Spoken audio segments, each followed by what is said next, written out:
So guys, একজন একটা question করছে যে হাজারো লসের পরেও ট্রেডিংয়ে সফলতা পাওয়ার মূল কারণটা কি।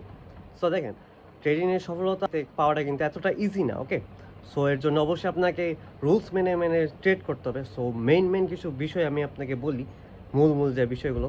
সো অবশ্যই আপনাকে রুলস মেনে তো ট্রেড করতে হবে। যেমন হচ্ছে আপনাকে রিস্ক ম্যানেজমেন্ট ফলো করতে হবে, দেন আপনাকে মানি ম্যানেজমেন্টটা ফলো করতে হবে, দেন অবশ্যই আপনাকে আপনার নিজের ইমোশনটার উপরে প্রচুর পরিমাণে কন্ট্রোল রাখতে হবে।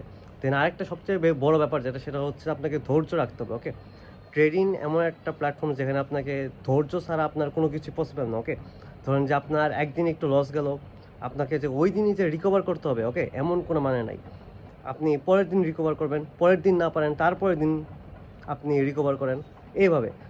সো দেখেন, হাজারো লসের পরও ট্রেডিংয়ে সফলতা পাইতে হলে আপনাকে অবশ্যই ওই লেভেলের ট্রেডার হইতে হবে। ওকে।